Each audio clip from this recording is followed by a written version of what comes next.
नमस्कार दोस्तों, मैं हूं बलवंत और मेरी YouTube चैनल इंस्पिरेशन में आपका स्वागत है। मैं आज आपको फिर नई एक स्टोरी सुनाता हूं। एक सेठ है, उसके पास बहुत संपत्ति है। उसको विचार आता है कि मेरे पास कितनी संपत्ति है, इसका आंकलन कर लेता हूं। तो वो सारे अकाउंटेंट को कहते हैं कि मेरे पास कितनी संपत्ति है, इसका हिसाब किताब मुझे चाहिए। कई दिनों तक वो अकाउंटेंट हिसाब किताब में लगे रहते हैं।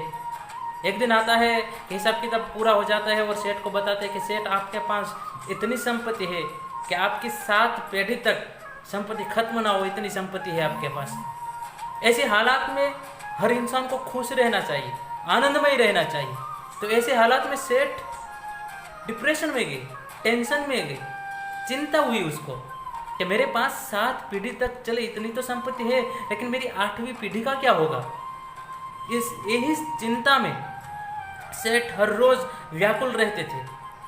अपनी दिनचर्या में इतना इफेक्ट हुआ कि वो सही तरह से काम में ध्यान तक नहीं दे सकते थे। वो अपना खाना तक वो सही नहीं खा रहे थे।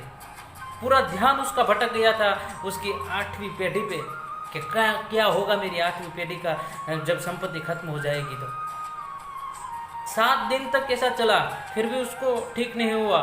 तो उसकी पत्नी ने उसको कहा कि आप जो साधु के पास जाते हो, जो संत के पास जाते हो और हर वक्त वो आपको कुछ परामर्श देते हैं, कुछ ज्ञान देते हैं, तो इसके पास आप फिर से जाए।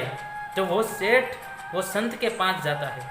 संत उसको कहता है कि आओ बैठो, क्या आपके पास क्या प्रॉब्लम है। तो वो कहता है कि मेरे पास गुरुजी 7 पीढ़ी तक चले इतनी संपत्ति तो है, मेरी 8वीं पीढ़ी का मुझे टेंशन हो रहा है, चिंता हो रही, तो मैं क्या करूं, तो उसका मुझे ज्ञान दीजिए। संत उसे कहते चलो मेरे साथ। वो उसे जंगल में ले जाते हैं कि देखो मेरे साथ जो भी घटना घटे उसको तुम देखते रहो। सेठ, उसका 2 प्यून और वो संत जंगल में चल रहे थे। ऐसे में एक टाइगर आ जाता है। वो प्यून को सेठ कहते हैं कि बचाओ मुझे, तुमको मैं बहुत ज़्यादा संपत्ति दूंगा।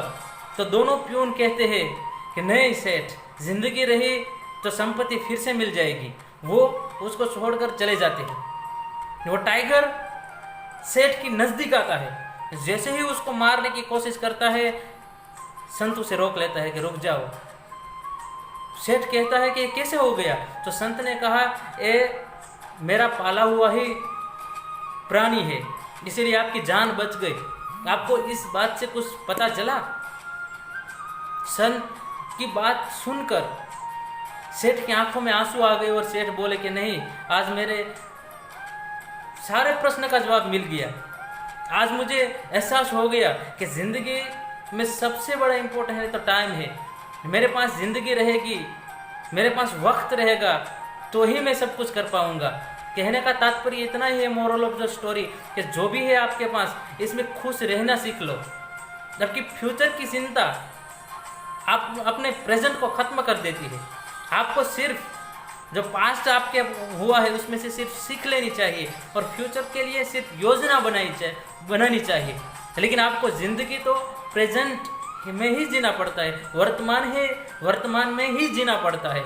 तो मेरा कहने का मतलब सिर्फ इतना है कि जो भी आपको मिला है उसमें संतुष्ट रहो, खुश रहो और आपकी ज़िंदगी आप वर्तमान में ही जियो। जबकि जो आपके पास्ट हुआ है, भूतकाल हुआ है, उसको भूलकर फ्यूचर की चिंता छोड़कर एक नई ज़िंदगी की शुरुआत कीजिए।